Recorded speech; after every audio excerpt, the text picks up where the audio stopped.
bem-vindo a mais um Saúde em Pauta, que hoje recebe nosso querido amigo Wagner Marujo para falar sobre a carreira dele em gestão, em cirurgia, e vamos aqui trocar experiências com esse grande amigo. Antes de começarmos, eu peço a você, curta, comente e compartilhe. Nós contamos com a sua presença e é para você que a gente faz esse programa.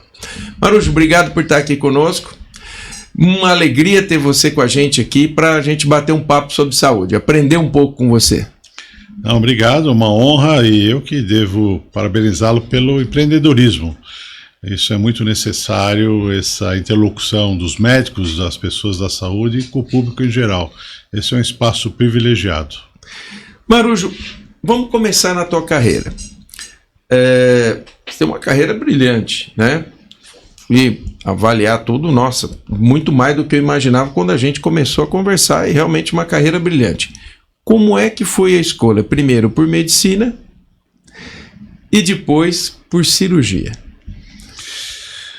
Olha, certamente influenciado pelo meu pai. Meu pai era um servidor público, não médico, era um vacinador, né? Olha que legal. Na época da varíola, isso era realmente um projeto de governo, vacinar todo mundo. E ele tinha uma característica muito, ele já faleceu, mas interessante. Na vizinhança, se alguém tinha algum problema de saúde, de dor, algum problema, todo mundo o procurava. Ele era o porto seguro das pessoas. Que legal. E acho que isso me influenciou. Eu sempre tive essa vontade de servir as pessoas, e acho que isso é que me levou a fazer medicina. Claro que a gente não tem ideia até onde a carreira vai nos levar, né? Um passo por vez. Mas fico contente de ter escolhido essa profissão.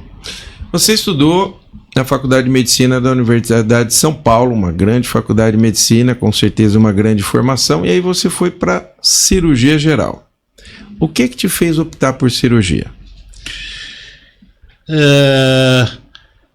Eu fui muito influenciado, acho que a gente sempre é, por algumas pessoas que acabam nos inspirando, né? Sim. Pela característica, pela personalidade, pela importância, o reconhecimento social, e acho que tive algumas pessoas que me influenciaram. Eu comecei a ser um instrumentador, né? O comecinho da carreira de um cirurgião muito famoso nessa época, década de 70, segunda metade da década de 70, chamado Ernst Joseph Treiber.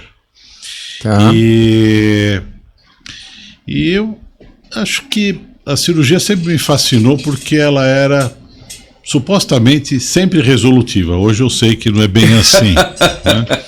Mas ela era incisiva, aguda, de alguma forma eu me sentia parte da solução, né? Tá tirando a doença fora. Exatamente. Hoje, com muito mais humildade, eu sei que as limitações são grandes, mas a gente acho que a gente continua ajudando muita gente. Muita gente.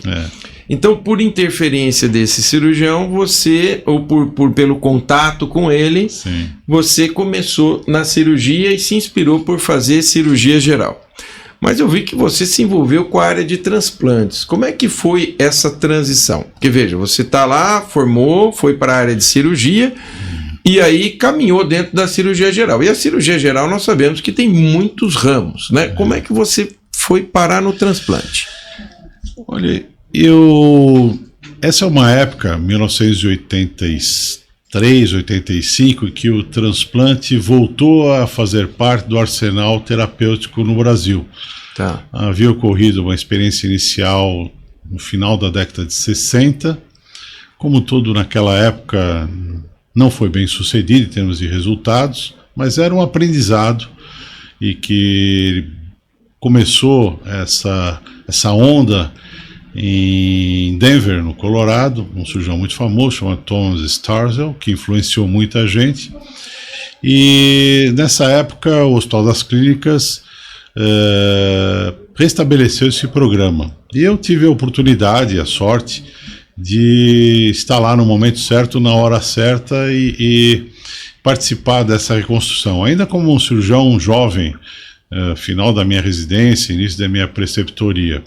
Eu, nessa época, já estava já tinha quase terminado minha outra residência de cirurgia pediátrica. Era um período de muita incerteza, de muito até amadorismo da forma como a gente abordava as coisas. E mais tarde tive a oportunidade de ter uma formação mais sólida, mais estruturada nessa área. Foi uma experiência interessante, né? Eu sempre reflito sobre a minha vida profissional. Acredito ter feito muita coisa pioneira no Brasil, mas eu acho que, eu sempre falo, o bom cirurgião é o cirurgião com medo. Eu acho que eu sempre fui um cirurgião conservador, né? Certo. E trabalhar nessa área de transplante, vamos dizer, no limite do conhecimento naquela época, me deu talvez um apoio até psicológico para inovar, para empreender, para fazer coisas diferentes. E acho que até depois da minha carreira, acho que obteve os frutos desse espírito de pioneirismo que eu procurei incorporar na minha atividade profissional. Era uma época que eu tinha um drive acadêmico, né? Eu fazia parte, era um médico do laboratório de investigação em cirurgia pediátrica na Faculdade de Medicina. Eu sempre fui muito curioso e acho que sempre falo isso para as pessoas que procuram conversar comigo, que alguma orientação de carreira, em que além de eu ser muito curioso, eu sempre tive a sensação que eu devia participar ativamente da vida da nossa sociedade, que eu tinha que deixar um legado, alguma coisa. Que bacana. O melhor que eu pudesse fazer. Se seria alguma coisa realmente relevante, é impossível saber, né? E acho que isso me inspirou e me colocou dentro de um mundo em que eu sempre procurei trabalhar com pessoas melhores do que eu. Sempre pessoas que me inspirassem, sempre pessoas que de alguma forma, me criassem novas oportunidades, novos caminhos. Isso foi muito bom.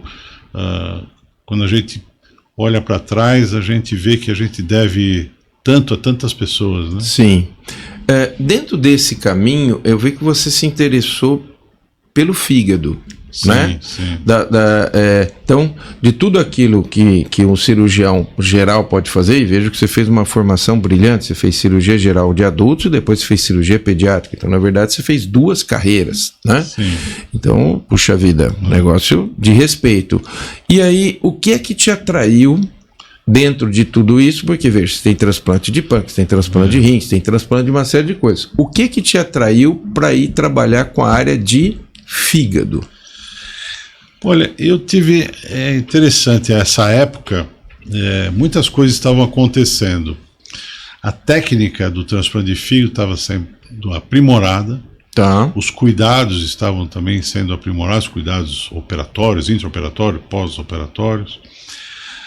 Ao mesmo tempo, o transplante de pâncreas estava se desenvolvendo, o transplante de intestino também tinha voltado depois de um período, também na década de 60, sem muitos resultados positivos. E o transplante de rim já estava bastante consolidado, né? Tá. O de coração também, acho que a questão maior ali, que permeava todos os transplantes, era a imunossupressão. Mas, do ponto de vista de desafios técnicos, esses eram os grandes desafios: intestino, fígado, pâncreas. E eu acabei, nessa época, estava iniciando meu doutorado, e por essa experiência que eu participava na volta do transplante no Hospital das Clínicas, do transplante de fígado, eu já vinha desenvolvendo algumas teses acadêmicas e acabei obtendo uma bolsa do CNPq para ir para fora do Brasil, para ter um treinamento sólido nessa área. E talvez o fígado, à época, era o maior desafio, era alguma coisa assustadora. Sim. Realmente, né? Quando a gente lembra disso, de cirurgiões, transfusões de 40, 50 unidades de sangue num procedimento, Olha isso. mortalidade altíssima, e era uma coisa que me fascinava, porque você via, não para todos, mas para muitos, um paciente realmente à beira da morte, literalmente, morrendo, e um transplante bem sucedido revivia, como se fosse uma ressurreição. Era uma coisa incrível, incrível, que a gente não via na medicina, vamos dizer, convencional, né, que não é do transplante. Uhum. E era uma área de muita experimentação, muita inovação, muita novidade, isso sempre me fascinou, né? E eu sempre me interessei também, não pelos aspectos puramente técnicos da cirurgia, eu fui sempre um grande estudioso de metabologia, de terapia Sim. intensiva. Eu sempre gostei e ainda gosto muito de cuidar das pessoas. Sim. Operar, eu gostava, mas eu não era um indivíduo fanático eu gostava do doente cirúrgico, tudo que ele representava. Sim. Eu vi que você trabalhou com isquemia e reperfusão do fígado, foi isso? Esse foi o tema da sua tese de doutorado, né? Que é um desafio para todos os órgãos transplantados, né? A gente também enfrenta isso com o coração, tudo mais, porque existe um período de isquemia fria, e que depois, obviamente, nós vamos pagar o preço de tudo isso quando você faz a reperfusão. E como é que foi essa tua pesquisa? O que isso trouxe para você de conhecimentos adicionais nessa tua formação no transplante? Eu vi, inclusive, na sua banca, nomes importantes da área do fígado no Brasil, né? Eu vinha desenvolvendo um modelo que, na verdade, ele não era original, muito pelo contrário, era um modelo clássico de estudos de bioquímica, de onde derivou muito do que se sabe hoje do ciclo de Krebs, né? Metabologia hepática, que era utilizar o fígado de rato para estudar, recircular, para estudar algumas coisas. E eu tinha ido para os Estados Unidos, e nos Estados Unidos eu tive a oportunidade de trabalhar com três grandes lideranças nessa área. 2 cirurgiões, um chamado Leighton Rickers, que depois se tornou até o presidente do American College of Surgeons, é uma pessoa muito famosa na área de cirurgia hepática, de hipertensão portal. Tá. E o meu chefe direto, muito meu amigo, chamado Weiershaw. E um clínico que também foi presidente da Associação Americana de Estudos do Fígado, chamado Michael Sorrell, que era um estudioso de hepatologia. E nós, naquela época, estava havendo o desenvolvimento de uma solução de preservação, uma solução chamada solução de Wisconsin, que aumentou o período de preservação. Sim. E eu tive a oportunidade de estar nos Estados Unidos, onde essa ebulição estava ocorrendo. Estava no lugar certo, na hora certa. Exato, exato. E por sugestão do Sorrell, que já vinha estudando isso, e outras pessoas muito qualificadas que tinham estado no NIH estudando essas coisas, ele aventando por que alguns órgãos, né, alguns órgãos de doadores, alguns enxertos simplesmente não funcionam. Era um mistério. Que interessante. E uma das razões possíveis seria de uma lesão irrecuperável de isquemia e reperfusão, né? Existe todo um arcabouço teórico. Você sabe que esse é o calcanhar de Aquiles do coração também, a isquemia e reperfusão. Em todos os órgãos. Impressionante, né? Na verdade, os órgãos mais sensíveis aparentemente são o pulmão e o intestino para isso. Por várias razões, mecanismos de defesa e tal. Sim. E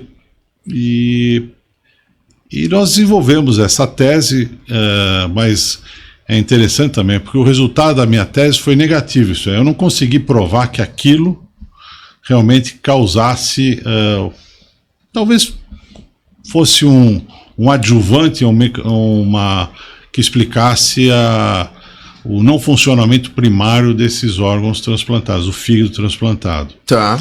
Mas, obviamente, o resultado foi negativo, foi para o Journal of Negative Results, sabe como é que é? Sim, mas veja bem, a pesquisa, muitas vezes você Sim. saber o que não faz Claro, também é importante para te dar o caminho do que faz. Exato. E cabe ao pesquisador, na verdade, fazer a pergunta. Sim. A resposta vai depender de uma série de Exatamente, coisas. Entendeu? sem dúvida.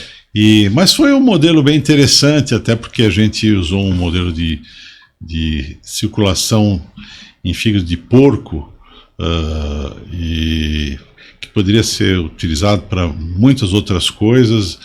E foi o porco é o melhor modelo para estudo de fígado?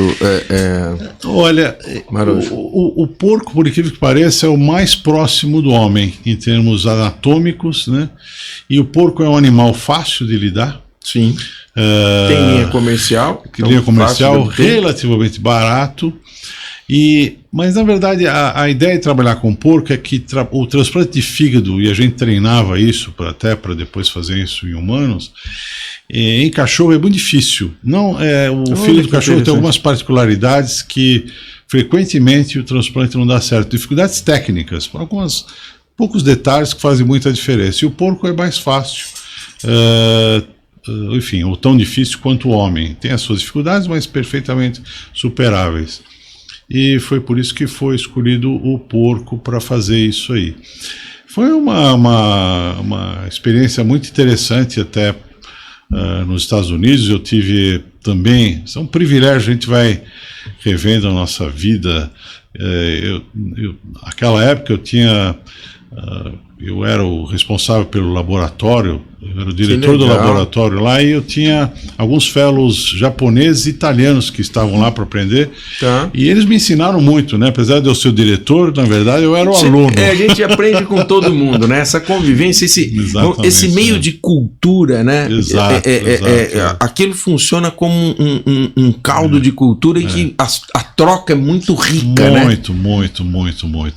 E não só, vamos dizer, os aspectos técnicos, coisas que eles dominavam, que eu não conhecia, como até a própria disciplina oriental, o entusiasmo italiano, isso tudo, a seriedade americana, o compromisso americano, tudo isso acabou, acho que, forjando o meu jeito de ser. Acho que foi importante na minha formação médica. Acho que até, geral, a personalidade da gente vai, né?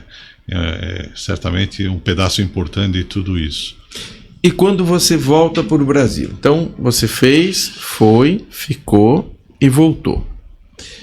E aí você volta para trabalhar predominantemente com transplante. E aí você estava trabalhando predominantemente com transplante no Hospital das Clínicas ou também na vida privada? Como é que isso funcionou na prática? Nós estamos seguindo uma linha do tempo da tua carreira. Olha, é preciso dizer, eu fui para os Estados Unidos com uma bolsa do CNPq, que na verdade me obrigava a comer ovo e frango, e dificilmente conseguia comer filé mignon, certamente, né? Uma bolsa pequena, eu não tinha recursos maiores, mas eu tinha clareza das dificuldades de você ficar um tempo fora e depois voltar para o Brasil. Sim. Então, quando eu fui para os Estados Unidos, eu já havia me tornado professor assistente do HC da faculdade. E isso, quer dizer, eu tinha para onde voltar. Isso é muito importante, era muito né? importante. Talvez uma das sugestões, das orientações que a gente pode compartilhar com todos que estão nos vendo aqui. Exatamente. Né? Você tem que ter para onde voltar, né? Senão você vai ficar com tudo aquilo de conhecimento. A medicina a cirurgia, ela tem muitas particularidades. Tá atento a isso, né? Sem dúvida. Então, quando eu voltei, o HC, eu trabalhava à época no estudo da criança, na cirurgia pediátrica, já havia começado um programa. À época, o titular era o João Gilberto Maxud, um indivíduo muito empreendedor, mas eu acho que a massa crítica no Brasil naquela época era muito pobre ainda em relação aos transplantes. E eu digo isso porque eu tive a oportunidade de talvez ter sido o primeiro brasileiro a ter uma formação estruturada nessa área, né? Alguns brasileiros já haviam ido para os Estados Unidos, mas por várias razões não tinham tido a oportunidade de uma formação ampla, que vai desde o treinamento técnico, laboratório, pesquisa, um olhar mais amplo para o transplante como um todo, né? De cuidar do paciente, se responsabilizar. E isso foi muito bom. Enfim, eu tive um sucesso, acho que porque estava no lugar certo, no momento certo. E era a pessoa certa. Acho que me esforcei bastante, muito sacrificado. Não tenho dúvida disso. Muito sacrificado, muito difícil. Eu acabei ficando 4 anos lá, até eu me tornei depois professor assistente lá nos Estados Unidos. Puxa vida, que legal. É interessante também essa história, que acho que vale a pena compartilhar, porque normalmente quando os casais vão, eu tinha já um filho, depois tive um filho até lá, normalmente a mulher, hoje é até meio estranho falar isso, né, mas geralmente a mulher naquela época acompanhava o marido. Hoje, né, não existe mais isso. E normalmente é a mulher que quer voltar para o seu país, porque se sente... E no caso foi diferente. Eu, apesar de já, enfim, estar com toda a minha carreira encaminhada lá, pelo menos para aquele momento, já tinha todas as licenças e tudo mais, e o apoio integral e determinado da faculdade americana, alguns acham que tinha a ver com certo entusiasmo juvenil de voltar para o Brasil, porque, né, com uma oportunidade dessa. Mas eu falo, e eu sei que pode parecer piega, mas é verdade, eu sempre estudei escola pública e eu achava que eu tinha uma obrigação de devolver. Olha, se isso é piegas, eu sou também, porque eu tenho a mesma ideia. Eu tenho uma família, meus irmãos todos estudaram fora, e todos eles voltaram. Quer dizer, quem não voltou, na verdade, ficou muito tempo... Ele voltou e depois teve que voltar para os Estados Unidos, mas eu tinha enfim, é como uma missão mesmo de criar serviços. Isso. E eu acho que, eu tenho muito orgulho de dizer, acho que esse legado, acho que deixei. Eu formei muita gente, implantei muitos serviços, que bacana. Em São Paulo, no Rio, e acho que influenciei muita gente aqui. Porque, e estava dizendo, né, eu voltei para o HC, mas ao mesmo tempo eu tinha muito interesse de começar a exercer a medicina, fazer transplantes na área privada. Eu acho que isso explica, inclusive, minha carreira depois como gestor. Só que para fazer isso na área privada, é um procedimento caro, um dos mais caros que existe. Eu precisava viabilizar isso economicamente.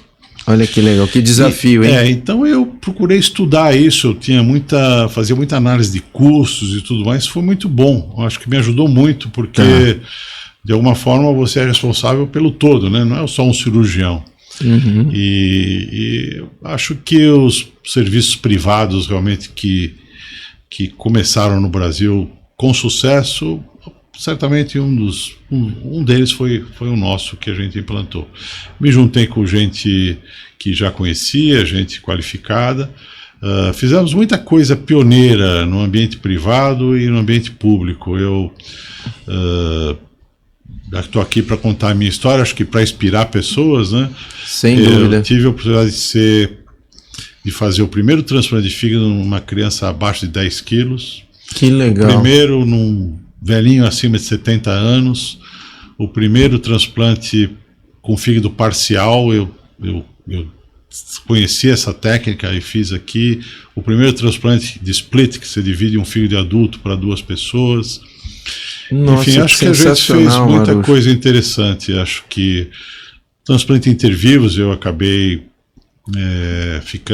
tendo um reconhecimento até mundial.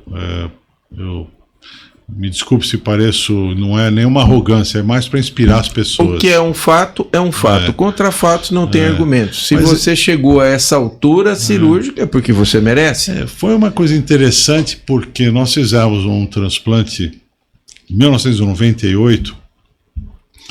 Isso foi muito interessante, porque foi um case realmente.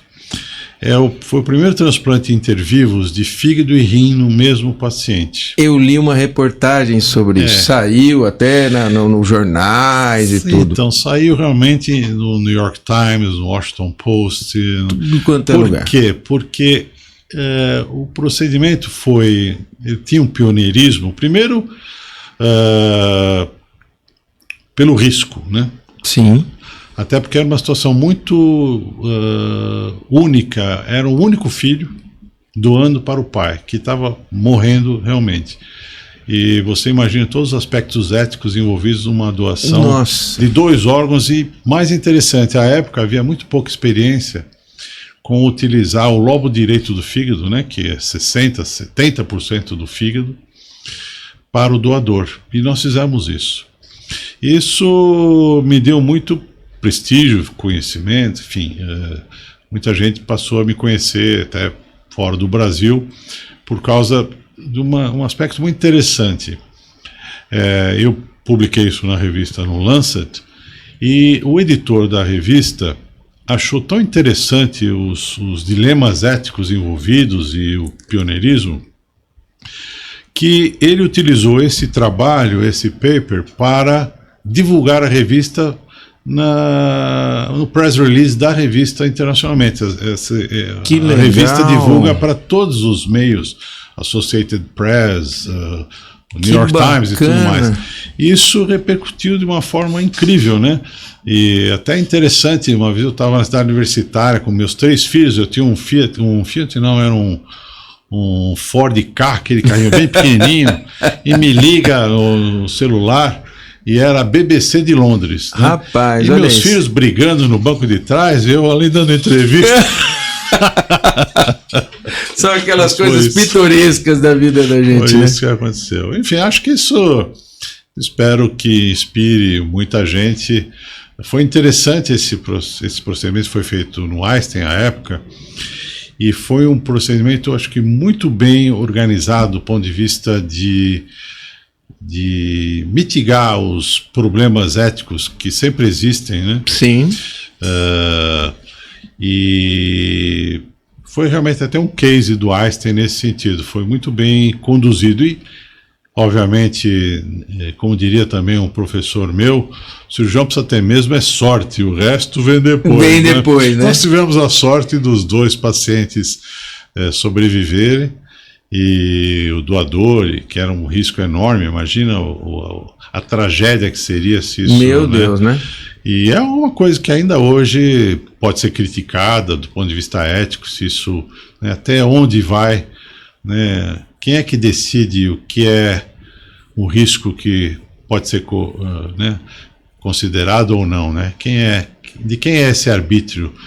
Né? Sem dúvida. Essa é uma questão bem interessante.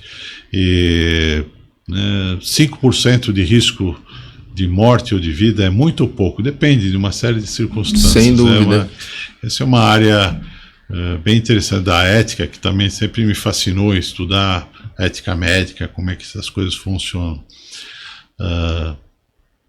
É isso. Uma pergunta pessoal.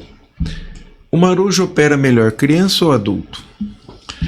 Como é que você se vê? Porque nós cirurgiões, a gente tem aquilo, né? Você tem coisas que você faz bem, tem coisas que você faz, ficam boas, mas não são as melhores. Tem coisas que você faz que você fala assim, fala, ficou perfeito. Que a gente olha no espelho e fala assim, puxa, eu fiz. Isso é muito legal, né? Como é que é? O Marujo é melhor operando adulto ou operando criança? Olha, é interessante, porque eu fiz cirurgia geral, Sim. Depois eu fiz cirurgia pediátrica, e eu tive uma formação muito sólida de cirurgia pediátrica, muito, muito boa mesmo. Era uma grande residência médica. Enfim, eu devo muito a todos aqueles que me instruíram, me treinaram aqui no Estudo da Criança do HC. E quando eu fui para os Estados Unidos, eu voltei a trabalhar com adultos. Tá. E muitos sabem, né? O americano médio, ele é bem grande, bem gordo. Isso. E de uma hora para outra eu tive que me adaptar novamente àquele mundo difícil, né? E até houve um fato curioso, porque uma vez me chamaram a atenção lá nos Estados Unidos, que eu entrei num quarto e eu me dirigi ao doente, mas não diretamente ao doente. Eu me dirigia sempre ao acompanhante do doente. E eles notaram isso, porque como cirurgião pediátrico, a gente fala com os pais. Com os pais. Ele falou, você reparou que você faz isso, né? E naquele momento eu percebi que eu precisava me adaptar para outras mudar coisas o mindset, também. né? Exatamente. Mas quando eu voltei ao Brasil, isso foi interessante também. Eu não sabia nem como me apresentar, porque eu era um cirurgião pediátrico e era um cirurgião de adultos, né? E eu não sabia como me apresentar.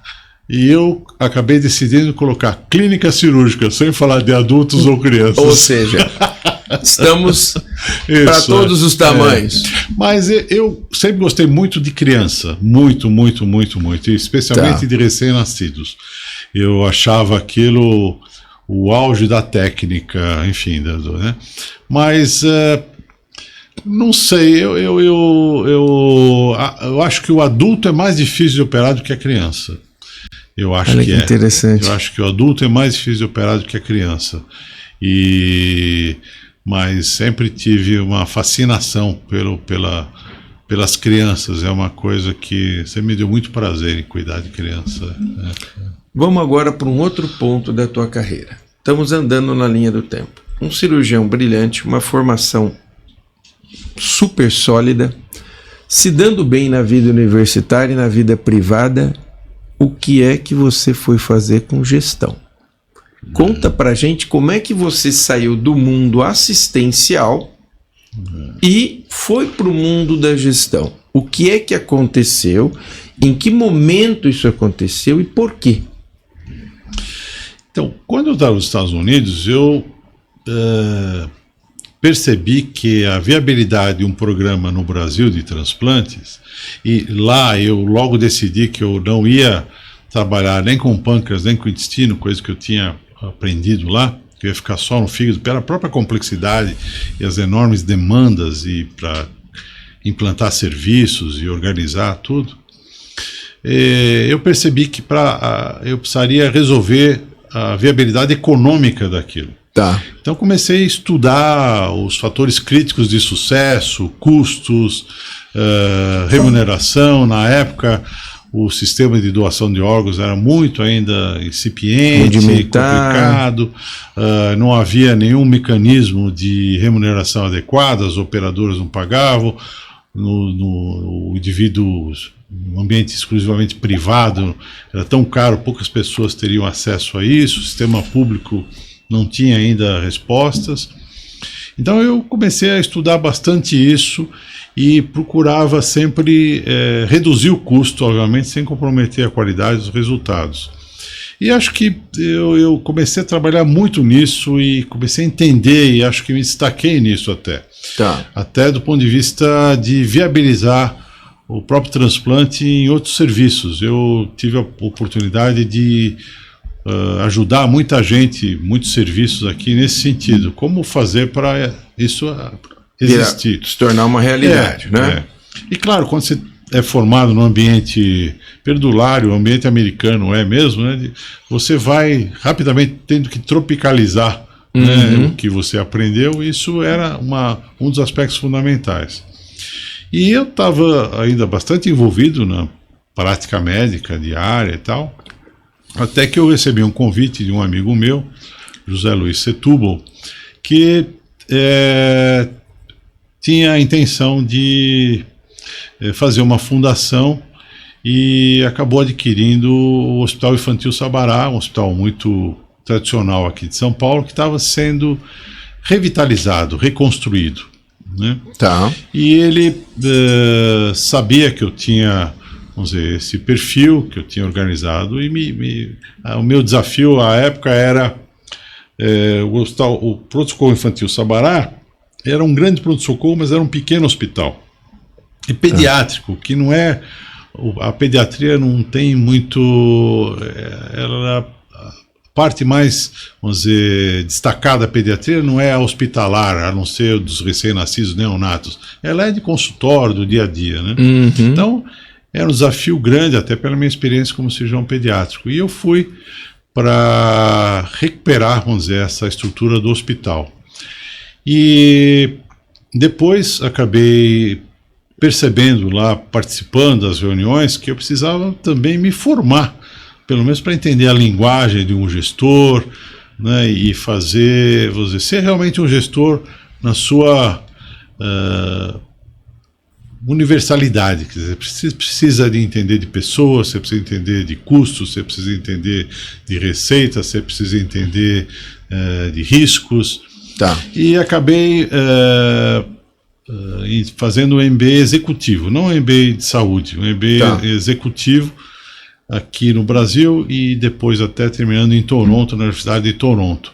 Isso foi muito bom porque me mostrou um outro universo. Né? Toronto é uma cidade maravilhosa. Sim, então muito, aí você já... Mas com meus companheiros, eu era o tiozão da turma, né? Eu já estava mais velho, e não tinha ninguém da área de saúde. Então foi muito, muito interessante para mim. Que bacana. E eu acho que acabei aprendendo bastante. Eu voltei, quer dizer, isso eu fiz durante a minha estada no Sabará. E o Sabará acabou se tornando um sucesso. Eu acabei depois virando diretor médico, depois superintendente do hospital. Tive a ajuda de muita gente que me acolheu e procurou me orientar, né? Reconhecendo o meu esforço para me tornar um bom gestor e me ajudando nesse sentido. E foi uma grande experiência vivida, porque o Sabará realmente não, obviamente isso foi um grupo, muitas pessoas, eu era só um deles, né, mas nós conseguimos transformar um grande pronto-socorro e um pequeno hospital num grande pronto-socorro e num grande hospital, que é o Sabará de hoje. Hoje é o maior hospital e o melhor hospital infantil do Brasil. Ele não é o maior hospital do Brasil pediátrico, é um hospital muito bom, com gente muito qualificada, e é o Pequeno Príncipe de Curitiba. Sim. Com gente muito, muito boa. Mas com esse perfil do Sabará é único no Brasil. É interessante, né? O Brasil, apesar de ser um país de crianças, de jovem, não tem grandes hospitais pediátricos, né? É interessante isso. E o Sabará ocupa um espaço importantíssimo, né? Como um grande player nesse ponto. E como era a sua relação com o Setúbal? Boa? O Setúbal é um amigo fraterno, de confiança mútua, e trabalhamos juntos. Acho que ele foi muito corajoso, né, em montar essa fundação, que tem o nome dele, e utilizar o hospital para gerar recursos para essa fundação, para fazer vários, enfim, empreendimentos sociais, né? Que cabeça brilhante. E acho que o Sabará realmente ele ocupa um espaço social na cidade muito importante, né? Fundamental. Eu não consigo imaginar a cidade sem um hospital pediátrico desse porte, com essas características. Ele é uma referência, né? E isso foi muito bom, e eu devo a muita gente, né, essa carreira que acabou consolidando a minha carreira como gestor. E foi muito bom. Eu tinha um conselho muito qualificado, né, que exigia de mim muito preparo, muito estudo, e eu acho que não os decepcionei, né, sabidamente não. E depois de um tempo eu decidi sair. Eu já estava há muitos anos lá, e fiquei um período. Nessa época foi a época da pandemia, né, complicada para todos.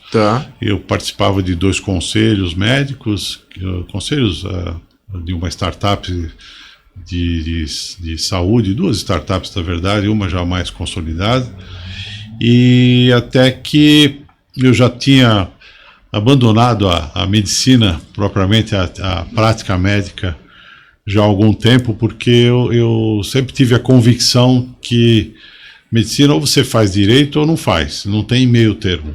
Entendi. E para isso você precisa estudar muito, estar sempre se motivando, se instruindo, e eu não tinha nem mais tempo, né? E eu sempre estudei muito durante a minha vida inteira, sempre.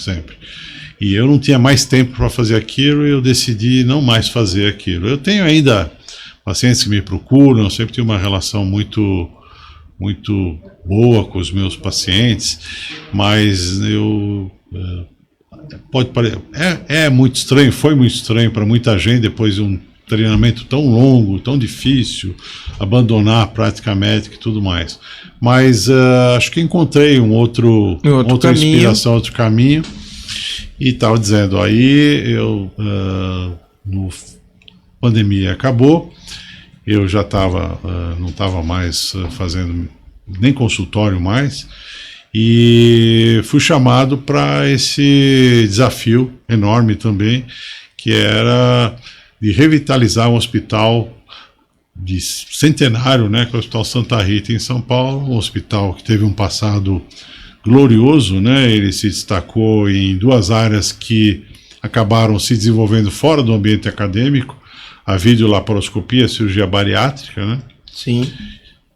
E um desafio muito, muito interessante, mas um mundo que eu também não conhecia, que era trabalhar junto com o fundo de investimentos.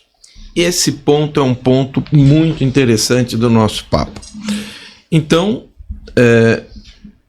você já consolidado como um gestor, tendo já feito seu MBA e tudo, é chamado por esse grupo. Como que começou isso? Porque, veja, esse grupo se interessou pelo Santa Rita e aí colocou você na gestão. Como que tudo isso aconteceu? Né? Como é que, de repente, esse grupo se interessa por um hospital? Eu frequento Santa Rita, como você sabe, um belíssimo hospital, vocês revitalizaram, o hospital está lindo, lindo. Como que tudo isso começou e qual é a proposta sua como gestor e deste grupo de investimento para o Hospital Santa Rita? Esse fundo é um fundo que tem vários interesses negociais. Tá. Eles tiveram já um envolvimento na área de saúde,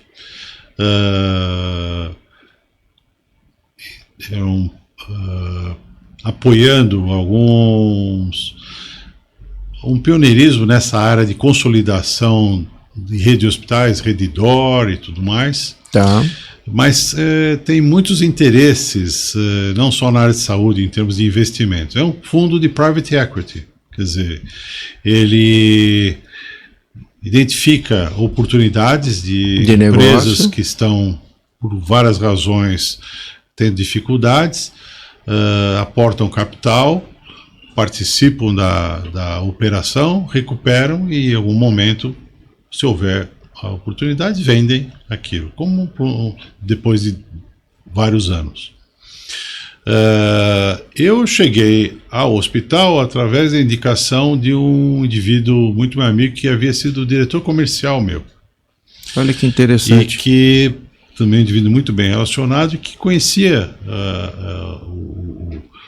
as pessoas, os donos do fundo, enfim, os gerentes do fundo, e que tinha uma experiência interessante, mas não diretamente na área hospitalar, e que me indicou para o fundo. Claro que esses fundos são muito, isso é um motivo até de orgulho, são muito cautelosos em encontrar as pessoas, certamente escrutinaram toda a minha vida. Eu não tenho nenhuma dúvida disso, né? E passei no teste, né? Eu fiquei muito contente de passar no teste. Bacana. Né? O Santa Rita, ele sofreu muito, né? É a mesma história de vários diferentes personagens, mas a mesma história. A indústria hospitalar mudou na década de 90, passou a ser capital intensivo, necessidade de hotelaria, equipamentos caríssimos, coisas que não acontecia antes. Sem dúvida. E hospitais que relativamente pequenos, geridos por pessoas nem sempre profissionais da área, acabaram sucumbindo, muitos deles. Então, no começo, a ideia talvez fosse que o hospital precisava seria só um aporte de capital, mas depois eles perceberam que era mais do que isso, era preciso, vamos dizer, revitalizar em todas as suas dimensões, né? Sim. E foi aí que eles me chamaram para comandar esse turnaround, essa recuperação do hospital. Era um hospital que passou por muitas dificuldades, principalmente durante a pandemia, um hospital eminentemente cirúrgico, né? Sim. E ele acabou realmente tendo muitas dificuldades financeiras e teve, eu acho que a sorte realmente de ter um comprador com capital disponível, Sim. com interesse em revitalizá-lo. E nós estamos agora, vamos dizer,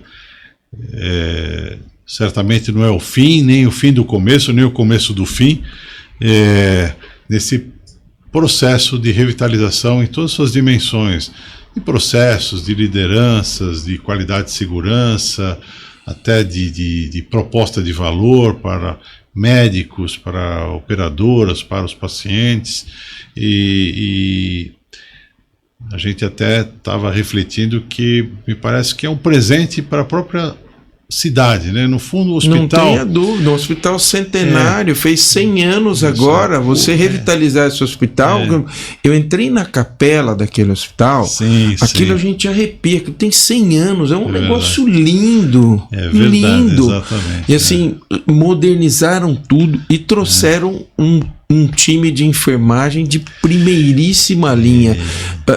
Marujo, conta pra gente como é que você conseguiu e selecionando, porque eu tive ali, já operei ali, como é que você conseguiu ir selecionando, né? Porque você foi escolhendo a dedo o time da anestesia, o time da enfermagem. Como é que foi esse processo de escolha para deixar o hospital tão legal como ele está agora? Olha, eu tive a oportunidade de fazer um curso na Cleveland Clinic há um tempo. E foi um excelente curso e eles me ensinaram uma coisa. Primeiro, que os grandes hospitais americanos, diferentemente do que muitas pessoas acho que acreditam, são comandados por médicos e não por administradores ou indivíduos de Wall Street. Existe um board, um conselho de pessoas, geralmente da cidade, da comunidade, certo, que são pessoas... é um modelo de gestão diferente, são pessoas, esse board dá apoio, vamos dizer, financeiro, pelo menos, como dá credibilidade para a instituição. Sim. Mas quem realmente faz a gestão do hospital é médico. E por que isso? E essa frase não é minha, essa frase era do antigo CEO da Cleveland Clinic, Todd Cosgrove, que foi até o principal advisor para a área de saúde de vários presidentes americanos. Ele era um cirurgião cardíaco, inclusive. Sim, conheci. Conhece? Olha, pois é. Agora estou juntando as coisas. Um sujeito fora de série. Isso, respeitadíssimo. E ele me ensinou uma coisa, que essa frase não é dele, mas ele repetiu. Essa frase é do Peter Drucker, né, que é um famoso gestor, agora não sei se era da GE ou da GM, que falava que a cultura come a estratégia no café da manhã. A tradução para isso é a seguinte: a cultura de uma instituição é o mais importante, o resto vem depois. Então, eu balizo as minhas iniciativas numa cultura. E o que é a cultura? É diferente daquele quadro de missão, visão, valores que todo lugar tem. Cultura são valores compartilhados. Eu não imponho isso a ninguém. Eu digo, essa é a nossa cultura da instituição. Quem estiver de acordo, compartilhar esses valores, venha, né? E...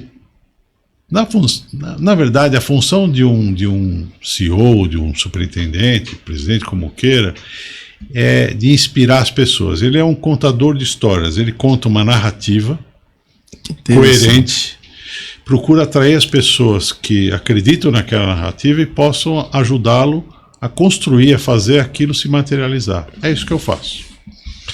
Só que baseado em princípios da cultura da instituição, que no caso de Santa Rita são justiça, empatia, colaboração, accountability, não existe uma boa tradução para, mas ter o sentimento de ser dono daquilo, né? Sim. Alta performance, quer dizer, é preciso fazer o melhor que você pode de você. Quer dizer, a gente tem que fazer o melhor, não melhor que o outro, mas o melhor de você. De você. É isso que a gente procura. Então, é encaixar todo mundo dentro desse espírito. Identificar áreas que são fundamentais, enfermagem é uma delas. Sim. Né? Isso é vital para a saúde de uma instituição, exatamente, né? A anestesia, falamos de um hospital eminentemente cirúrgico, garantir que os processos e não transigir sobre a primazia do paciente, quer dizer, o paciente sempre em primeiro lugar. Se você fizer isso, qualquer instituição vai dar certo. Se você cuidar bem das pessoas, isso é inegociável. É inegociável. No caso do hospital, ele estava, pelas questões financeiras, foi preciso resgatar a própria autoestima da instituição. Exatamente, né? Exatamente. Isso foi fundamental, né?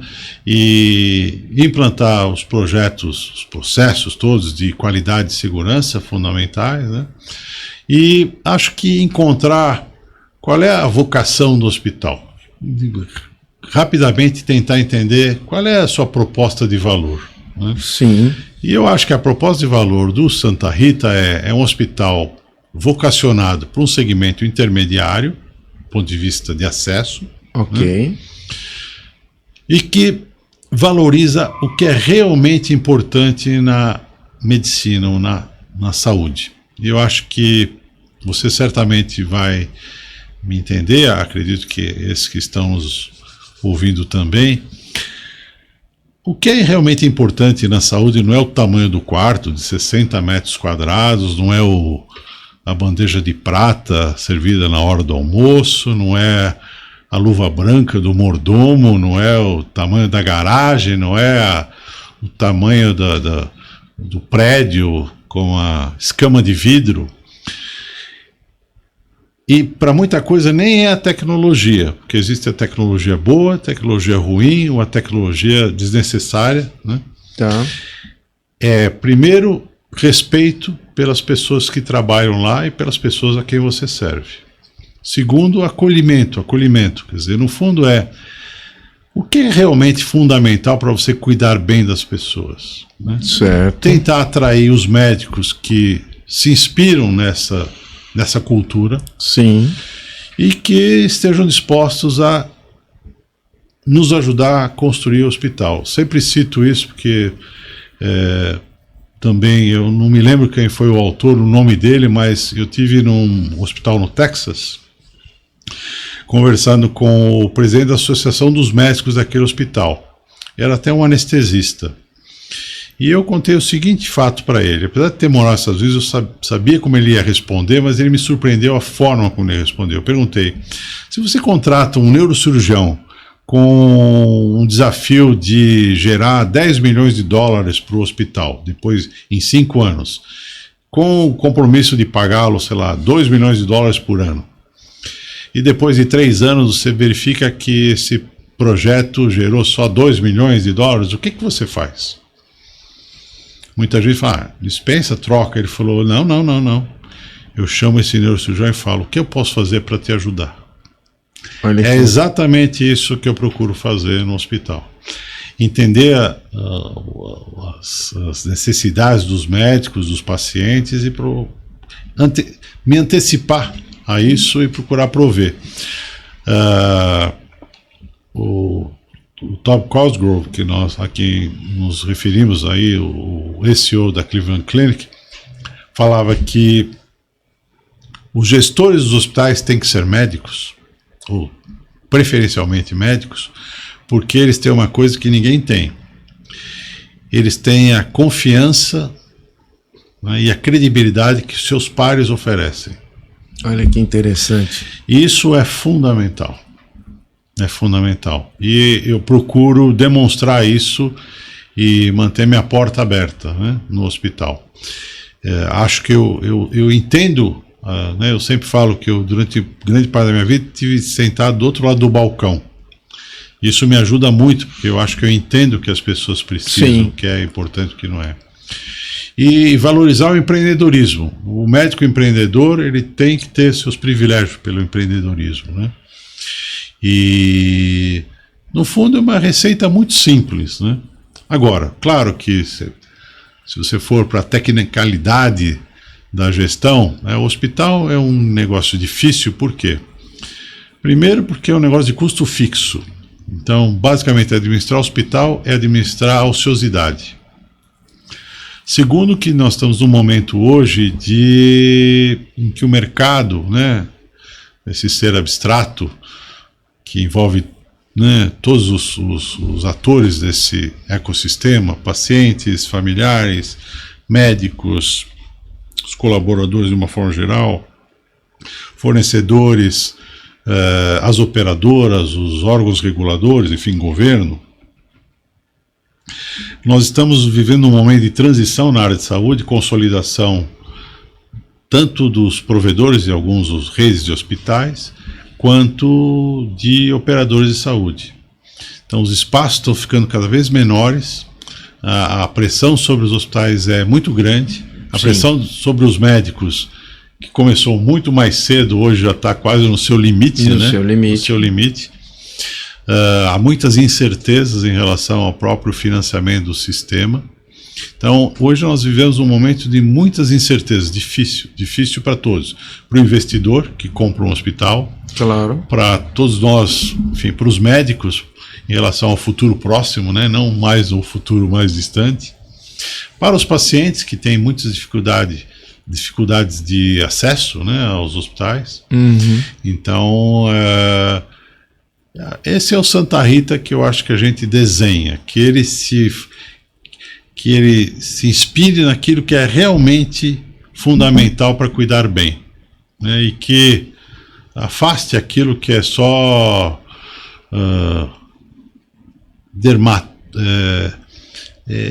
epidérmico, que é uma coisa que não essa Marujo, é a ideia. Quantos milhões esse fundo já investiu no Santa Rita para a recuperação do hospital?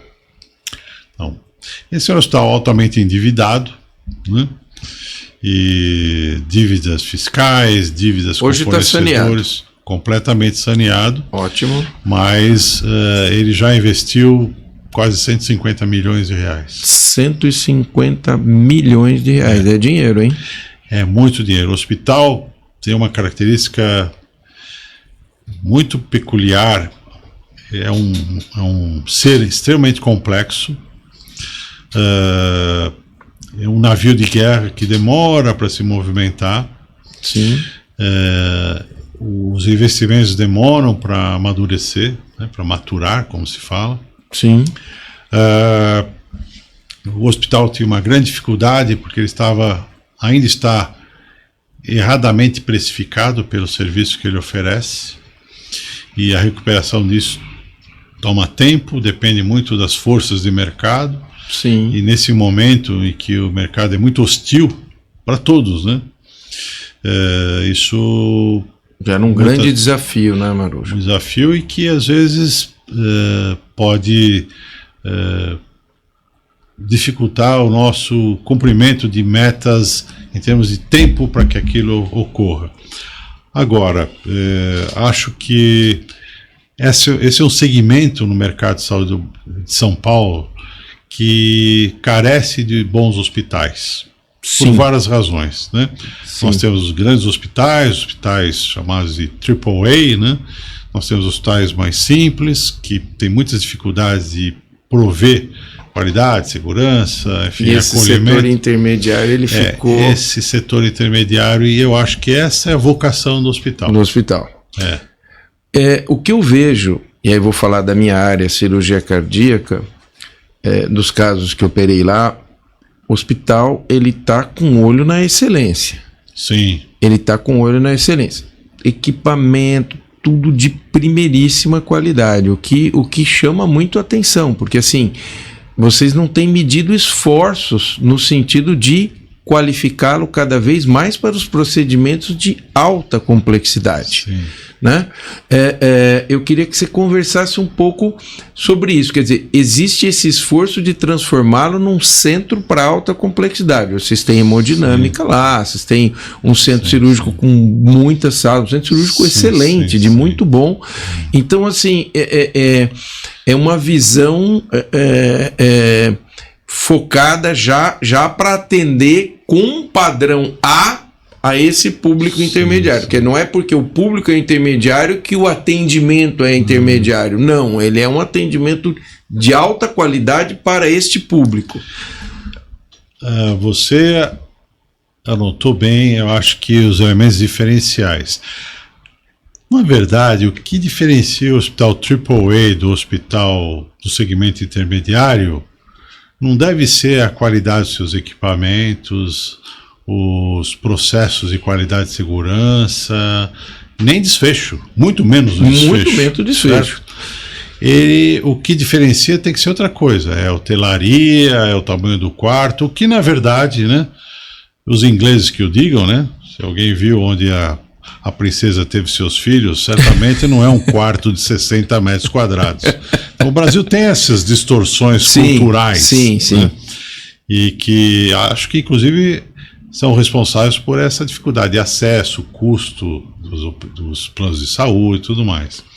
Então, o nosso foco é exatamente isso. Quer dizer, nós não podemos, não devemos, não deveremos nada em termos de qualidade de segurança, em termos de condições de trabalho para os cirurgiões, né?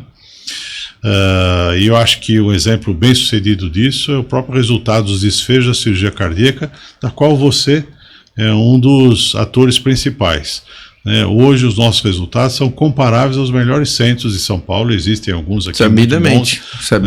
Né? E isso nos inspira, porque, como eu disse, o nosso fator crítico de sucesso é, do ponto de vista de qualidade e segurança, nos equipararmos ao que há de melhor no São Paulo.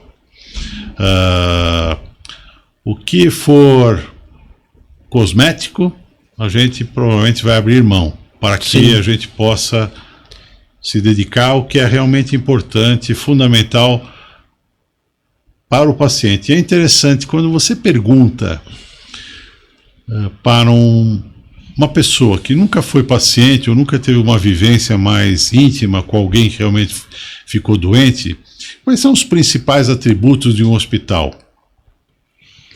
A resposta é completamente diferente de alguém que já ficou doente no hospital ou que teve um familiar muito doente. O que essa pessoa que ficou doente, que sabe exatamente, né, que sentiu na pele, né? O que ela quer?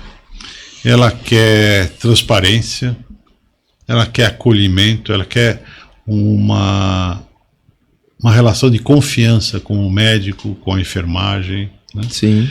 Ela quer isso, né? Ela quer, essa relação de confiança envolve faça o que for preciso, mas só o que for preciso, nada do que é desnecessário, né? E isso é o nosso, essa é a cultura da instituição. Se eu conseguir atrair médicos que acreditem nessa narrativa, eu já terei cumprido a minha missão no hospital. O restante vem depois. E digo mais, o fundo que nos apoia acredita piamente no que eu estou falando. Olha que interessante. É preciso dizer, esses fundos, a área financeira tem um certo estigma envolvendo, né, esse pessoal. Eles são absolutamente apoiadores, acreditam naquilo que eu proponho, porque sabem que o hospital é isso, nenhum hospital terá sucesso se ele não cumprir esse seu dever. É isso mesmo. Aquilo não é um empreendimento comercial, é um empreendimento de saúde, que obviamente precisa se viabilizar economicamente, não há nada de errado nisso, mas que isso a gente não abre mão. E acredito que uma das razões deles terem me convidado a participar desse projeto é que eles sabiam que isso para mim é inegociável. Muito legal. Eu achei muito interessante uma das reuniões que vocês tiveram com o corpo clínico, o modelo participativo. Eu queria que você contasse de quem foi essa ideia e como que isso surgiu, porque isso é inédito. É muito interessante isso. Foi uma coisa que eu saí dali muito positivamente impressionado com aquilo, porque isso vem diretamente à sua proposta de acolhimento. Aquelas pessoas que participam da cultura institucional, elas são convidadas a entrarem nas entranhas da instituição. Eu achei isso fantástico. Comenta um pouco para quem está nos ouvindo como que isso, que inclusive participou um dos membros do fundo, né? Sim. O fundo teve a mesma percepção que você teve. Gostou demais de conversar diretamente com, exceto os passeios, o principal ator de um hospital, que é o médico, tá certo? Até para ele sentir realmente, né, é preciso trocar essas impressões. Sim.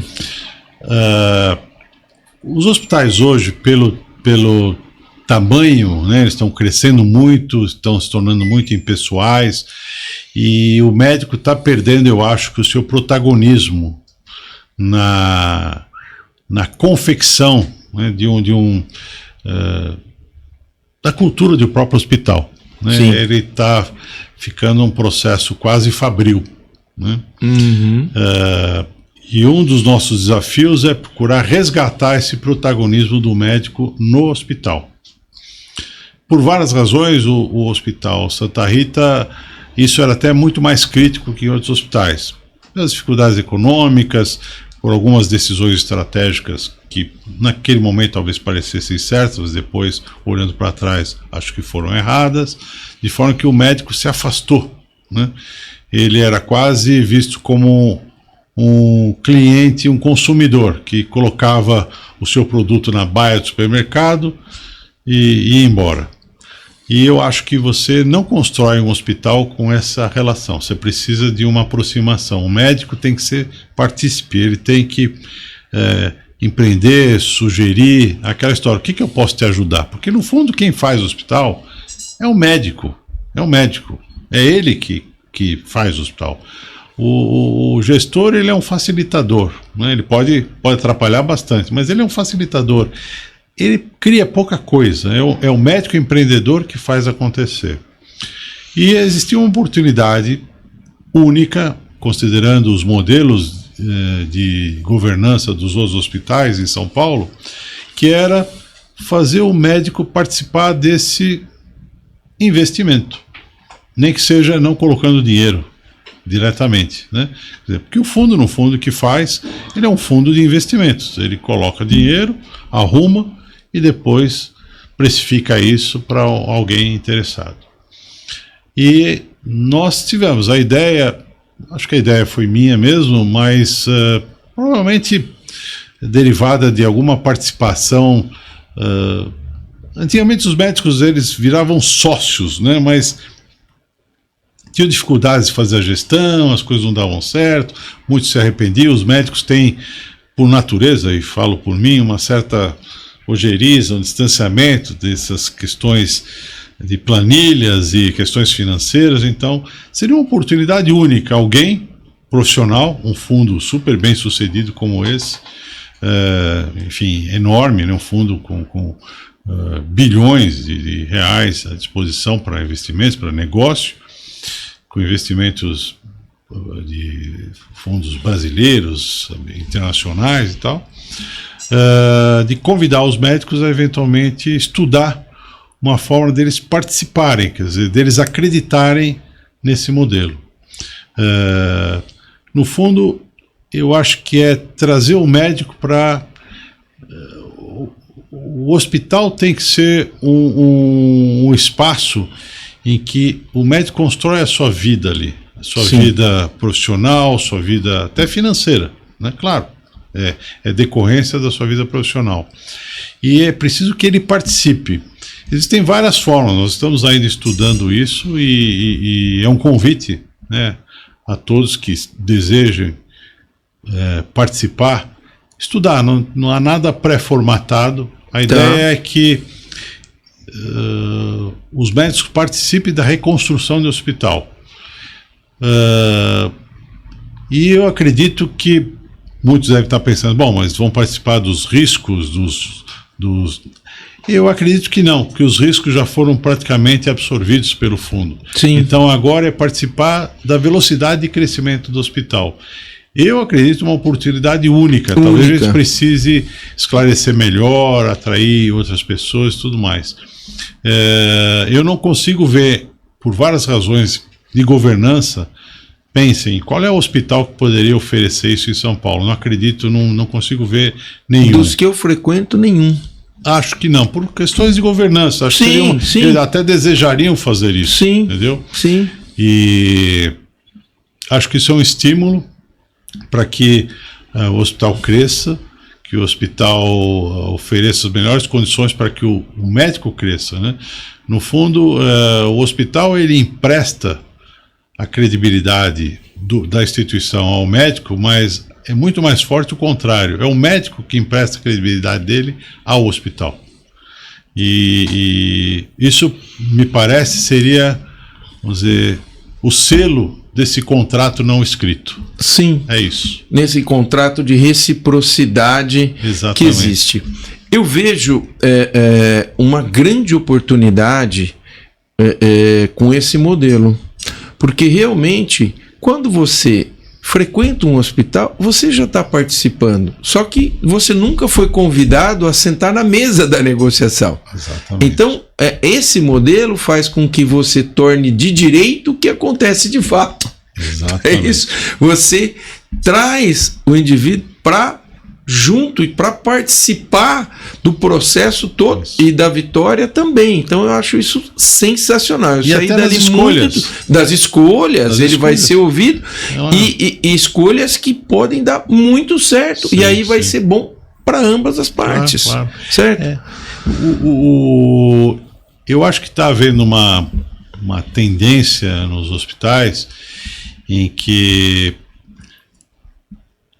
provavelmente talvez a razão principal seja que os hospitais brasileiros são hospitais abertos, né? Eles não têm uma comunidade médica que realmente, né? Isso é uma dificuldade. Sim, isso é uma dificuldade, que é diferente do modelo americano, né? Exatamente. Então, como, vamos dizer, transpor essa barreira? Dificilmente os hospitais vão se fechar por várias razões de mercado e tudo mais, até legais, né, no Brasil. Eu acho que isso seria um instrumento poderoso para fazer os médicos participarem realmente das decisões do hospital, né? Como eu disse, cada médico sabe muito melhor do que o gestor as particularidades da sua especialidade, o que o futuro reserva. O que está lá na fronteira, exatamente, né? As dificuldades e tudo mais. Por isso, a gente precisa atrair o médico para o hospital. O Santa Rita tinha essa característica, acho que já há muitos anos, e que eu gostaria de voltar a ver os médicos lerem o jornal do domingo de manhã na sala dos médicos, sabe como é que é? Não, mas isso é bacana. Eu posso falar por mim, eu me senti extremamente acolhido, porque assim, o médico ele tende a frequentar aquele lugar onde ele sente que de alguma forma ele é ouvido. É claro.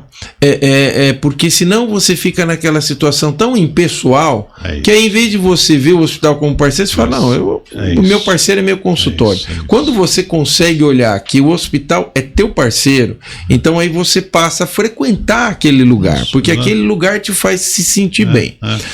Agora eu te pergunto, com essa visão, com esse nicho de mercado que eu achei fantástico esse olhar, de saber que esse setor precisava de um player, que o Santa Rita ocupou esse espaço, sabidamente vamos enfrentar a crise do crescimento. Vocês já têm planos de expansão do hospital? Porque isto não é se vai acontecer, é quando vai acontecer. Uma pergunta de quem realmente tem um bom olhar sobre isso. A resposta é sim, já estamos estudando isso. Nós acreditamos que Essa decisão ela vai ocorrer mais cedo do que a gente imaginava. Sim. Há 6 meses atrás. Sim, porque tá... Sim. E o que eu posso dizer é que já estamos estudando isso. Claro, vai depender muito da consolidação dos nossos projetos agora diria, os primeiros 3 trimestres agora desse ano, 2025, mas você tem toda a razão, nós precisamos ter uma perspectiva de crescer e até acho que seria, vamos dizer, o grande finale para esse modelo de consolidação de uma área para esse segmento que eu chamo de segmento intermediário, né, de acesso. Isso depende da cooperação das operadoras de saúde. Sim. O que hoje, todas elas passam por um momento muito complicado, se não financeiro, isso é um pouco mais polêmico. Sim.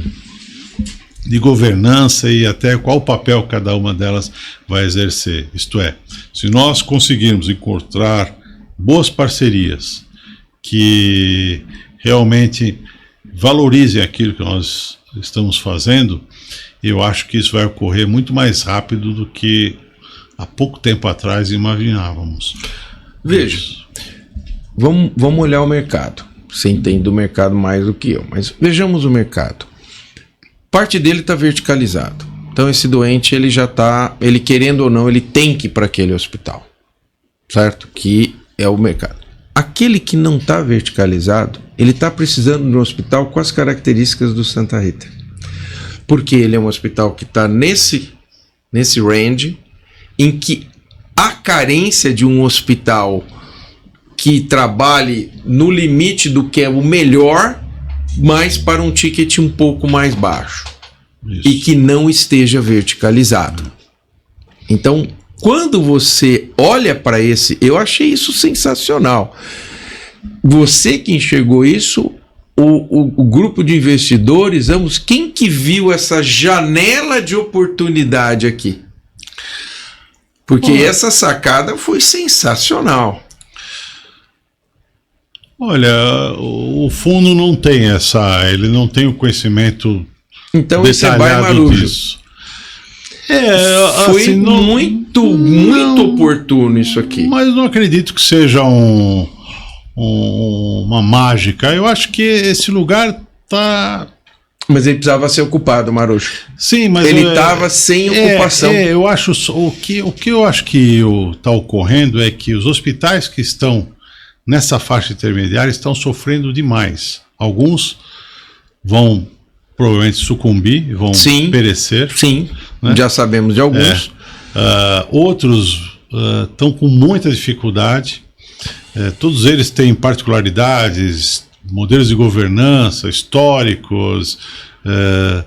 A dificuldade que eu acho que existe hoje no momento para que isso realmente aconteça é convencer as operadoras de que essa é uma parceria vantajosa para todos. Para todos. Por quê? Porque existe consolidação na área de provedores e na área das operadoras. Sim. O que significa esse espaço está sendo cada vez mais restrito de movimentação. Então você corre o risco de cair dentro de uma rede que, por várias razões, talvez não interesse a você, como operadora, participar. E o seu usuário ficar insatisfeito. Esse é o grande problema. Porque, às vezes, esse setor, você precisa ter um bom hospital. Porque o paciente, ele pode não ser um ticket médio tão alto, mas ele está pagando. Sim, e, evidentemente, quando ele interna, quando ele precisa, ele quer uma estrutura boa, resolutiva. Então, essa é uma parceria ganhar-ganhar com as operadoras, porque as que não estão verticalizadas, elas precisam de um hospital com essas características. A dificuldade que eu vejo maior, né?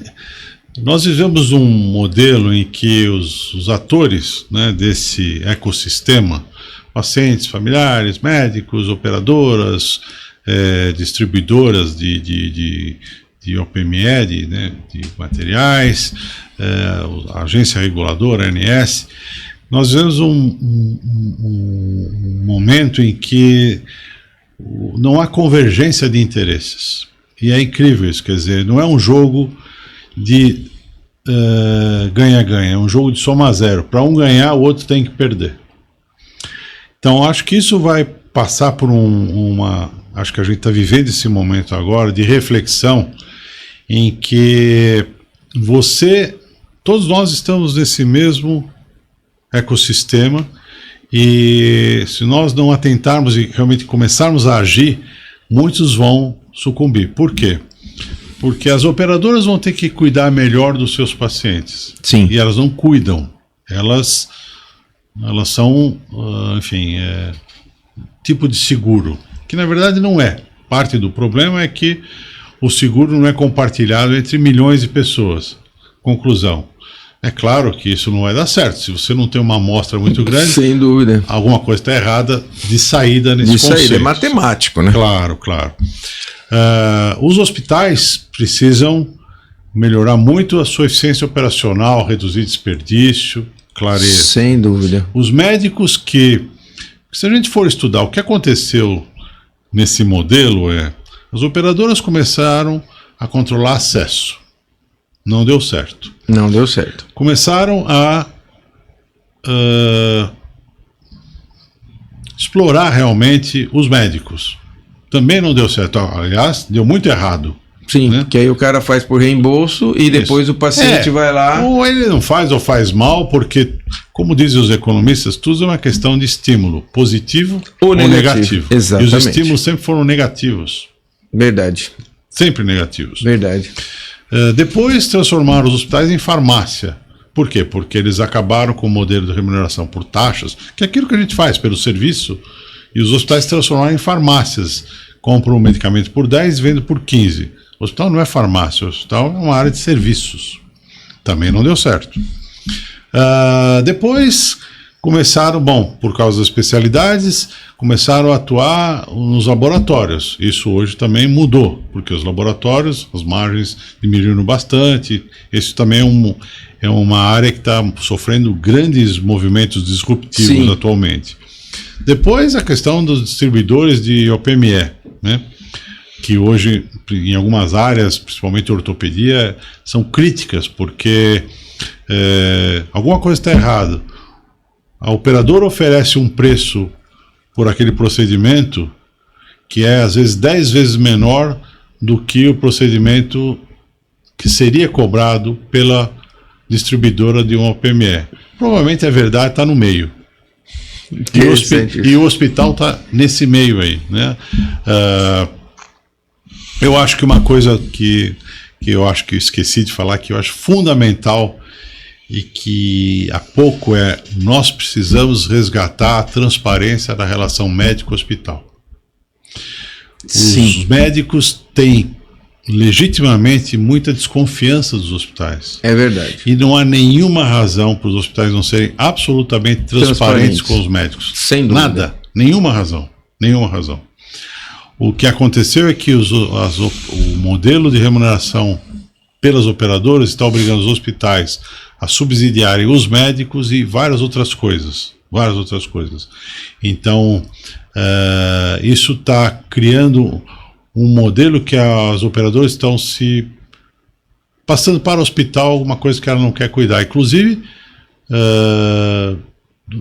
do cuidado propriamente dito do paciente. Sim. No fundo, eu brinco, né?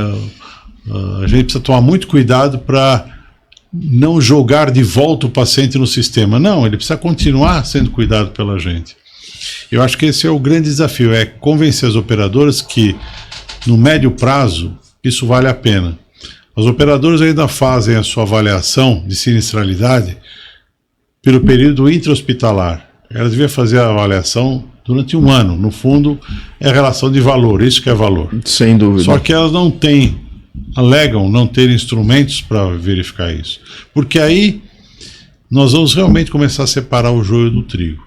Aquilo que efetivamente a médio e longo prazo deu certo. Isso. Porque se esse paciente voltar em curto Exato, prazo, ele vai voltar por uma complicação. Ele vai ser ruim para ele, ruim para todo mundo. Ela alega, não tem instrumentos. Conclusão, os incentivos positivos e negativos estão invertidos. Sim. Na verdade, né? E claro, a economia também ela vai se acomodando nesse... O sistema é dinâmico, né? Exatamente. E eu acho que nós estamos nesse momento em que me parece... Espero que isso se reverta rapidamente, mas é preciso uma demonstração de parceria das operadoras com os médicos inicialmente, né? E com os hospitais. Eu acho que, do ponto de vista dos hospitais, eu acho que eles estão cumprindo a sua função. Eles estão, até porque estão sendo obrigados a fazer isso, né? Tá. De se ajustar a esse novo momento. Os médicos há muito tempo já estão sofrendo isso e procuraram se ajustar, alguns até erradamente, né? As operadoras, eu acho que elas é que têm que fazer esse novo movimento. Vamos ver o que vai acontecer. Mas acho que os médicos, isso eu faço sempre questão de manter minha porta aberta, porque eu acho que os médicos não conhecem exatamente as dificuldades de um hospital. Eles imaginam que as relações com as operadoras são mais fluidas, mais cooperativas, e elas não são. E o médico ele tem que se aproximar do hospital. Eu acho que esse modelo, inclusive, acreditava até que isso fosse ocorrer há mais tempo. Os médicos, a minha expectativa é que eles vão trabalhar junto dos hospitais, se não nos hospitais, junto dos hospitais. E essa pulverização, isso tende a acabar, até porque está ficando economicamente inviável. Sim, né? É verdade. Voltando para a ampliação do Santa Rita. Quando a gente entra ali no centro cirúrgico, tem um lugar gostoso que a gente consegue olhar para fora com aquele vidro, tem um espaço enorme ali, né? A ideia é construir mais leitos. Como é que vocês estão vendo essa ampliação que você disse que está mais perto do que a gente imagina? Como é que isso está passando pela tua cabeça que está ali gerindo Sim. tudo isso? Como é que é? Conta pra gente, dá um spoiler aqui para nós. Obrigado pela oportunidade. Nós vamos rapidamente ampliar o número de leitos de UTI. Nós vamos reformar o centro cirúrgico. Nós temos lá 12, 13 salas para melhorar as condições de qualidade, estrutura física do centro cirúrgico. Tá. Existem duas grandes... Nós vamos inaugurar, isso é parte de um plano diretor que semana que vem nós estaremos chancelando qual vai ser. A antiga radioterapia, que hoje a administração ocupa um pedaço, provavelmente vai se tornar todo o SADT do hospital. Existem dois projetos seminais ainda, estão começando. Tá. Um é aumentar aí em cerca de 250 leitos aquele mesmo hospital, Santa Rita. É um desafio técnico bastante grande. Sim. Até porque um hospital de 250 leitos ele já muda o porte. Exatamente. Mas, vamos dizer, do ponto de vista técnico de aumentar esse número, existe essa possibilidade, mas isso exigiria, não é uma coisa tão simples assim. Provavelmente a derrubada daquela torre que está lá e a construção Sim. de uma outra torre. Okay. E a possibilidade de a gente estender o Santa Rita para um outro site, um outro local. Seria o Santa Rita B. Tá. Que seria certamente mais rápido e até para atender essa demanda que está rapidamente crescendo e a gente realmente precisa se preparar para ela. Nós vamos ter que fazer algumas reformas no terceiro andar, que é grande parte do hospital em termos de número de leitos. Isso vai exigir não é fácil você fazer essas grandes reformas estruturais com a operação andando, isso é um desafio grande. Sim, você tem que arrumar um motor com ele funcionando. Exatamente. mas isso provavelmente vai ficar para 2026, porque nós precisamos revitalizar a parte de infraestrutura, aquilo que não se vê. O hospital é um iceberg. As pessoas acham que o hospital é o que a gente vê. O hospital é o que está para baixo da terra. Tá. E essa é um hospital centenário, né? Isso tem muitas dificuldades, mas vamos enfrentá-las. Então, a curto prazo, e nós vamos ampliar a UTI e estamos só aguardando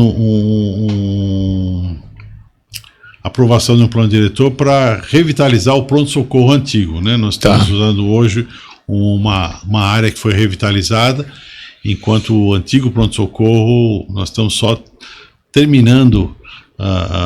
É que isso é extremamente burocrático, né? Necessariamente burocrático, é preciso de um projeto técnico viável, operacionalmente viável, é uma área fluxos, extremamente regulada. Não é tão simples assim, não é só lá fazer a planta, né? Você tem que ir um monte, a ergonomia das coisas. Precisa ser aprovado, enfim. E realmente o hospital de 100 anos é muito complicado, né? Porque, enfim, 100 anos, pouca coisa dura 100 anos nesse país. Puxa Eu vida. acho que isso é um selo da importância social do hospital. Alguma coisa que dura 100 anos é porque ele realmente tem sua relevância. Ele é importante. E eu tenho orgulho de participar desse momento e convido a todos, você especialmente, você já é nosso convidado, a participar dessa revitalização. Eu acho que, no fundo, o hospital, e não é só uma frase de efeito, se for. O hospital não é do fundo, não é meu, não é dos médicos, o hospital é da comunidade. Claro. Não importa, não é um hospital público, não serve a todos. Lamento, eu gostaria muito se o público nos oferecesse, né, uma remuneração suficiente para que o hospital fosse sustentável. Nós temos todo interesse em servir a todos. A gente serve a quem a gente pode servir. Né? Sim. Mas ele é da comunidade. Ele é das pessoas. Até porque quem dura 100 anos prestou serviços a essa comunidade, senão ele já teria sucumbido, concorda? São várias gerações que se serviram do hospital e que confiaram no hospital. Claro. Né? E esse é o nosso desafio, os próximos 100 anos. Você certamente estará presente. Eu vou comprar um barco de alumínio. Ele está sendo muito amigo. Eu te pergunto, quando você acorda de manhã, o que é que mais te motiva no Santa Rita? Porque, veja, o que não faltam é desafios. Para um gestor ali, você tem né? O que, com perdão da palavra, o que te dá mais tesão no Santa Rita? Olha,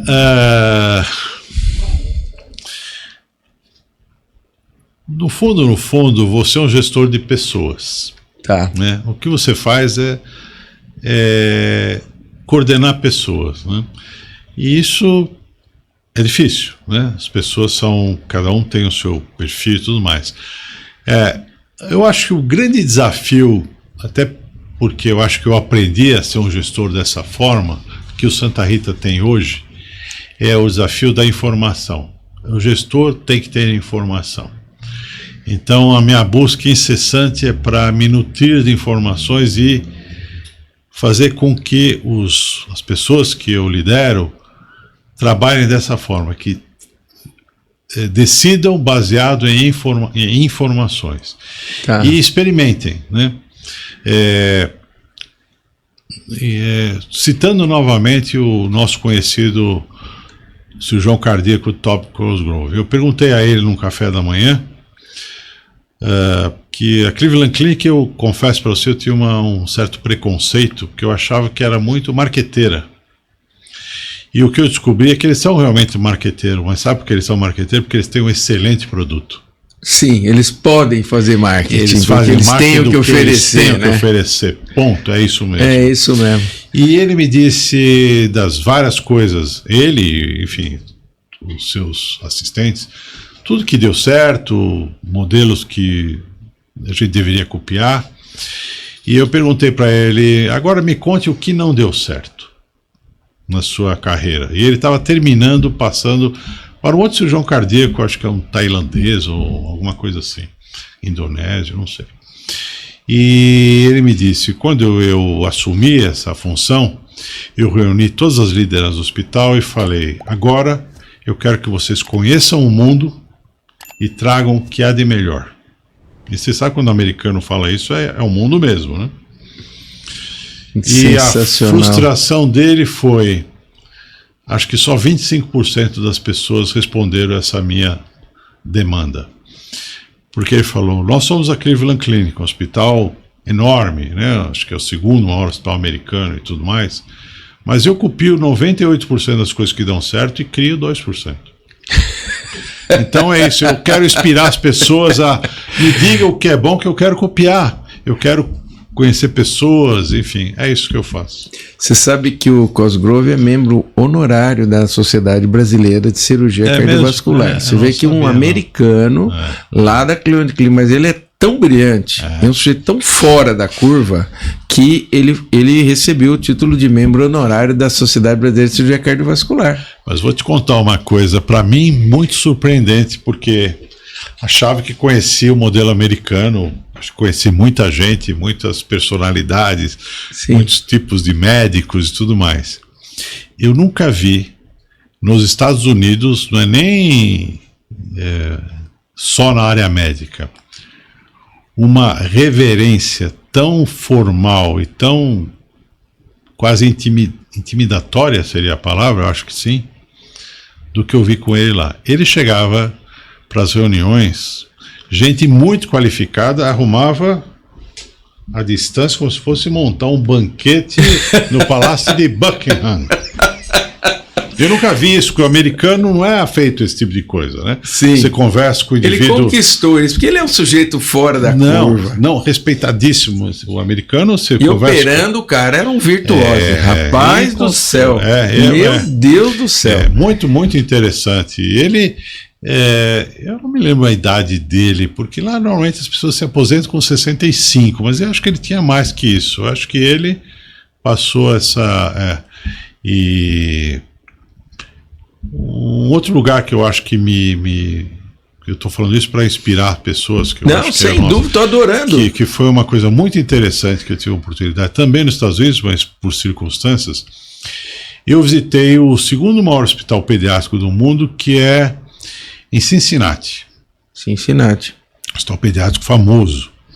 Cincinnati é uma cidade interessante, não sei se você conhece, é uma cidade que era uma cidade industrial, né, que sofreu com essas oscilações. Eu acho, agora não sei se confundo com Cleveland, mas enfim, eles tinham um indivíduo que foi presidente, inclusive, do board do hospital, que eu tive a oportunidade de conhecer, era um senhorzinho muito simpático, típico americano do Midwest, não é arrogante, nada, uma pessoa simples, direta, trabalhadora, com um espírito de comunidade fantástico. O espírito, ele tá ali para, primeiro, ganhar dinheiro não é pecado, né? Não, muito pelo contrário. Certamente ele ganhou muito dinheiro, provavelmente por méritos, e ele fundou um instituto de qualidade e segurança na área de saúde. Era um prédio de, 5 andares. Que sensacional. Quantas dezenas de pessoas, inclusive gente da Marinha Americana, especializada em risco. E pra você ter uma ideia como o Brasil me ofereceu até, você não tem gente do Brasil para vir para cá, eu dou uma bolsa de $15 mil por ano e tudo mais, e eu juro para você que eu tentei achar um monte de gente para ir para lá e não consegui. Isso faz algum tempo. Meu Deus. E que aquilo foi uma coisa incrível, quer dizer, tudo que a gente fala de qualidade e segurança, porque no fundo as indústrias elas vão se conectando hoje, né? Quer dizer, modelos que você usa na indústria aeronáutica, você pode usar na indústria sim, da Fórmula médica. 1, muita coisa na cirurgia cardíaca da Fórmula 1. Pois é. E isso foi muito inspirador para mim, de conhecer gente dedicada. Claro que aquilo é de um país grande e muito rico, a uma distância lunar quase da gente. Eles tinham lá, só numa área de desenvolvimento de prontuário eletrônico 130 pessoas. Nossa Senhora, brincadeira. 130 pessoas. E vou contar uma história para você que talvez seja interessante, porque para mim me dá muito orgulho. Quando fui para os Estados Unidos, eu comecei como um fellow de pesquisa e depois me tornei um fellow clínico e depois fiquei o professor assistente. E a forma que a gente começava era fazendo as cirurgias dos doadores, né? Tá. Ia lá e fazia as cirurgias dos doadores. E eu acho que depois de uns 2 meses, quando eu já fazia sozinho, eu era o líder e para lá e para cá, eu tive a oportunidade em São Francisco de fazer uma cirurgia de doador. Eu agora não vou lembrar o nome, você vai lembrar. Com os maiores cirurgiões pediátricos dos Estados Unidos. Norman, pode ser? Puxa vida, um cirurgião pediátrico do transplante, inclusive, cardíaco. Transplante Famoso, cabelo branco. Norman Shumway.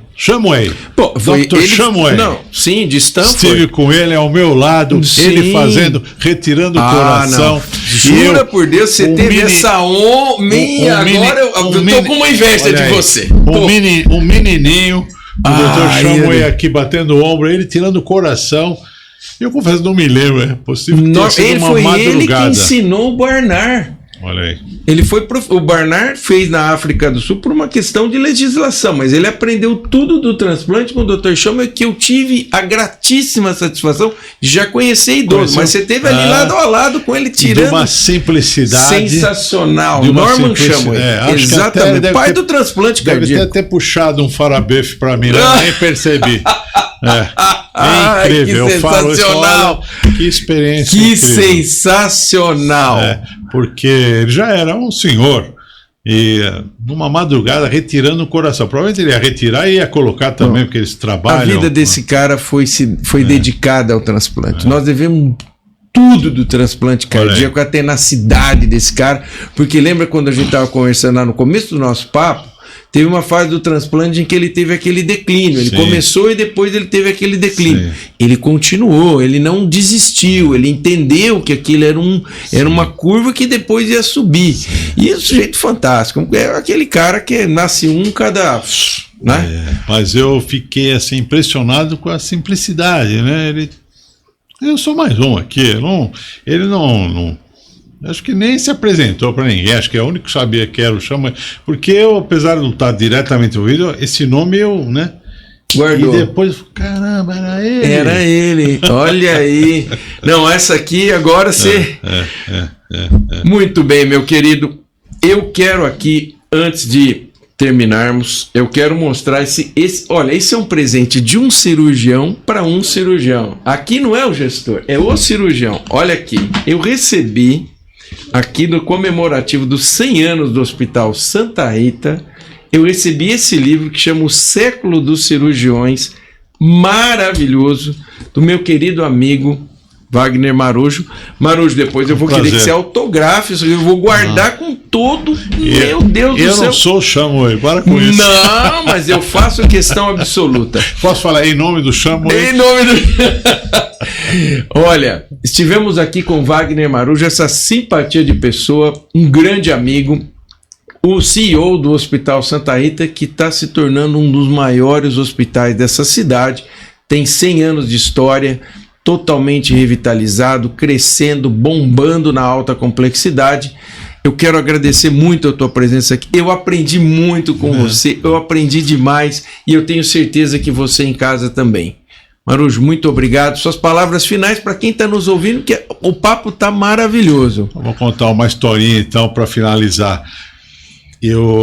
Havia aquelas reuniões de complicações de óbitos, né? Todos nós conhecemos. A gente brincava o tanque das piranhas, né? Que um come o outro ali. O departamento de cirurgia, que era comandado por chama-se Leighton Rickers, que era, naquela época, não sei, mas logo depois, certamente, era o presidente do American College of Surgeons. Imagina. E ele conduzia essas reuniões com uma maestria que era um pouco diferente do que tinha minha experiência do HC, porque ela reunia todas as especialidades, a cirurgia cardíaca, a cirurgia do pâncreas, a cirurgia digestiva, a vascular e tal.